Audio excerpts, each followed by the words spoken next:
شوقا يا حبيبي إليك فاض قلبي عشقا بالصلاة عليك طارت روحي حبا في المنام إليك رام كل قربا سيدي لبيك. Assalamualaikum warahmatullahi wabarakatuh. Alhamdulillahirrabbilalamin. Wassalatu wassalamu ala asyrafil anbiya'i wal mursalin wa ala alihi wa sahbihi ajma'in. Puji syukur kehadirat Allah Subhanahu wa taala yang telah memberikan kita kesehatan, kesempatan dan kekuatan sehingga kita dapat hadir ke acara yang berbahagia ini. Salawat berisalam, marilah sama-sama kita saksikan pengakuan Allah Nabi besar Muhammad sallallahu alaihi wasallam beserta keluarga dan sahabat beliau. Hadirin yang dirahmati Allah, pemilu merupakan salah satu sarana penting dalam kehidupan demokrasi. Melalui pemilu, rakyat menentukan kepemimpinan dan arah pembangunan bangsa. Namun, agar pemilu berjalan secara jujur dan adil, diperlukan pengawasan yang baik beserta pemahaman masyarakat tentang pelanggaran pemilu. Hari ini kita akan mencoba memberikan pemahaman secara sederhana apa yang dimaksud dengan pelanggaran pemilu dan bagaimana strategi pengawasannya. Pelanggaran pemilu secara sederhana dapat dimaknai dengan setiap tindakan yang melanggar aturan dalam proses pemilu. Contohnya seperti politik uang, yaitu memberikan uang ataupun dalam bentuk barang kepada seseorang agar memilih kandidat tertentu. Yang kedua, kampanye di tempat-tempat yang terlarang seperti rumah ibadah, fasilitas-fasilitas umum pemerintahan dan lain-lain. Dan selanjutnya yaitu menggunakan jabatan ataupun fasilitas negara untuk kepentingan berkampanye. Dan yang selanjutnya adalah menghalangi seseorang untuk menggunakan hak pilihnya. Nah, hal-hal seperti ini dapat merusak keadilan maupun dalam berdemokrasi dan mengurangi kepercayaan masyarakat terhadap pemilu.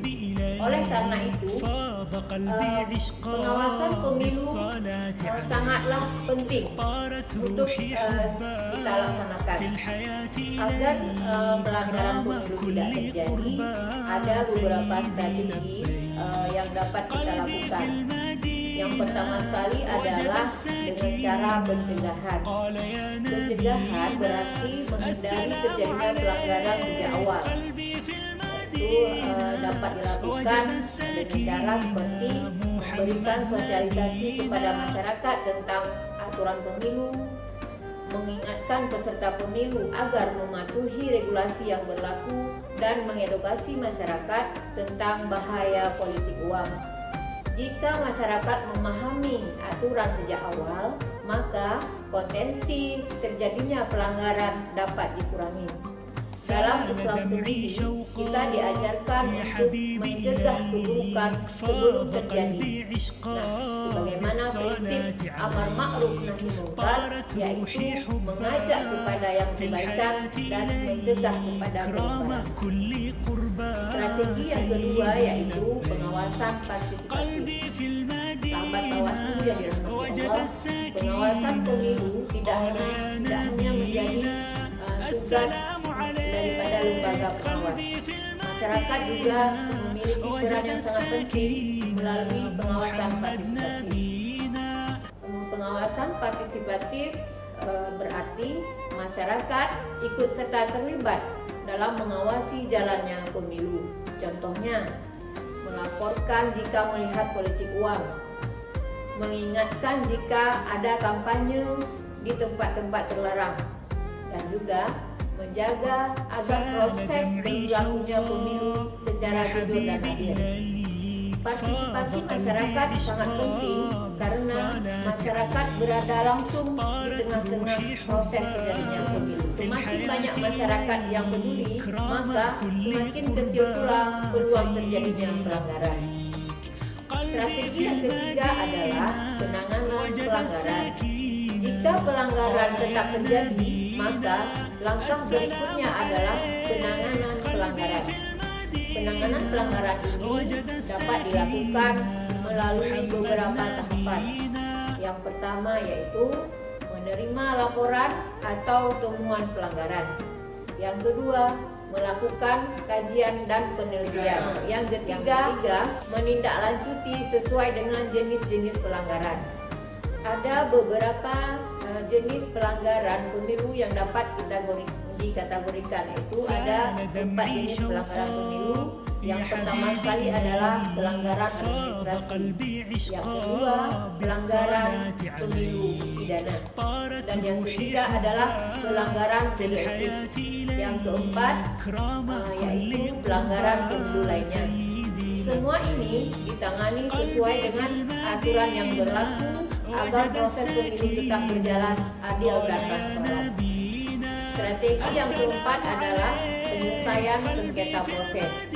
Dalam pemilu, kadang terjadi perselisihan ataupun sengketa proses. Misalnya, terjadi perselisihan antar peserta pemilu dan juga keberatan terhadap keputusan penyelenggara. Sengketa seperti ini diselesaikan melalui mekanisme yang telah diatur dalam peraturan pemilu, sehingga tidak menimbulkan konflik yang berkepanjangan. Tujuannya adalah untuk memastikan bahwa setiap proses pemilu berjalan sesuai dengan aturan dan prinsip. Sahabat Bawaslu yang dirahmati Allah, dari penjelasan singkat ini kita dapat memahami bahwa yang pertama, pelanggaran pemilu adalah tindakan yang melanggar aturan dalam proses pemilu. Yang kedua, ada beberapa strategi yang dapat kita lakukan untuk mencegah terjadinya pelanggaran pemilu. Yang pertama yaitu pencegahan, yang kedua pengawasan partisipatif, yang ketiga penanganan pelanggaran, dan yang keempat penyelesaian sengketa proses.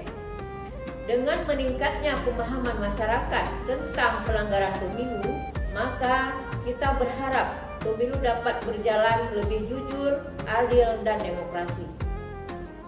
Mari kita semua menjadi masyarakat yang peduli terhadap keadilan pemilu, karena kualitas pemilu akan menentukan kualitas kepemimpinan dan masa depan bangsa. Semoga Allah Subhanahu wa Ta'ala membimbing kita dalam menjaga kejujuran, keadilan, dan amanah dalam menjaga setiap proses kehidupan, termasuk dalam pemilu.